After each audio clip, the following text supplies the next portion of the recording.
अकबर बीरबल की कहानी। ईश्वर अच्छा ही करता है। बीरबल एक ईमानदार तथा धर्मप्रिय व्यक्ति था। वह प्रतिदिन ईश्वर की आराधना बिना भूले किया करता था। इससे उसे नैतिक व मानसिक बल प्राप्त होता था। वह अक्सर कहा करता था कि ईश्वर जो कुछ भी करता है मनुष्य के भले के लिए ही करता है। कभी कभी हमें ऐसा लगता है कि ईश्वर हम पर कृपादृष्टि नहीं रखता, लेकिन ऐसा होता नहीं। कभी कभी तो उसके वरदान को भी लोग शाप समझने की भूल कर बैठते हैं। वो हमको थोड़ी पीड़ा इसलिए देता है ताकि बड़ी पीड़ा से बच सकें। एक दरबारी को बीरबल की ऐसी बातें पसंद न आती थीं। एक दिन वही दरबारी दरबार में बीरबल को संबोधित करता हुआ बोला, देखो ईश्वर ने मेरे साथ क्या किया। कल शाम को जब मैं जानवरों के लिए चारा काट रहा था तो अचानक मेरी छोटी उंगली कट गई। क्या अब भी तुम यही कहोगे कि ईश्वर ने मेरे लिए यह अच्छा किया है? कुछ देर चुप रहने के बाद बीरबल बोला, मेरा अब भी यही विश्वास है, क्योंकि ईश्वर जो कुछ भी करता है मनुष्य के भले के लिए ही करता है। सुनकर वह दरबारी नाराज हो गया कि मेरी तो उंगली कट गई और बीरबल को इसमें भी अच्छाई नजर आ रही है। मेरी पीड़ा तो जैसे कुछ भी नहीं। कुछ अन्य दरबारियों ने भी उसके सुर में सुर मिलाया। तभी बीच में हस्तक्षेप करते हुए बादशाह अकबर बोले, बीरबल, हम भी अल्लाह पर भरोसा रखते हैं, लेकिन यहाँ तुम्हारी बात से सहमत नहीं। इस दरबारी के मामले में ऐसी कोई बात नहीं दिखाई देती जिसके लिए उसकी तारीफ की जाए।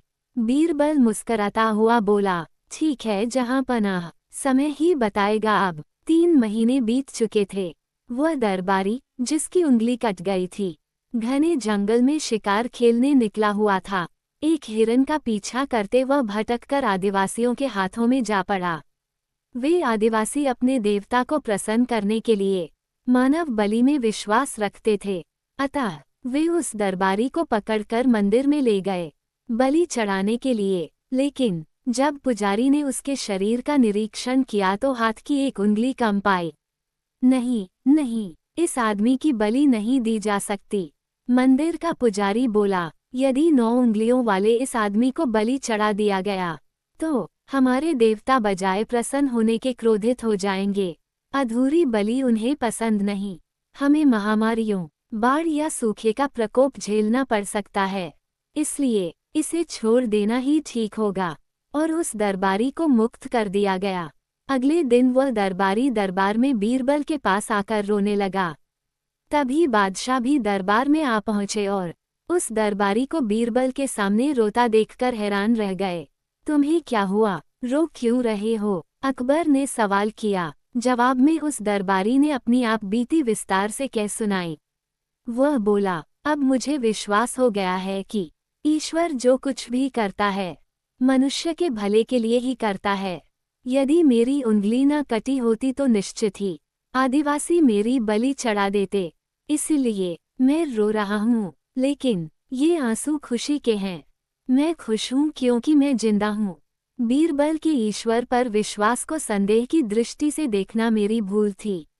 अकबर ने मंद मंद मुस्कराते हुए दरबारियों की ओर देखा, जो सिर झुकाए चुपचाप खड़े थे। अकबर को गर्व महसूस हो रहा था कि बीरबल जैसा बुद्धिमान उसके दरबारियों में से एक है।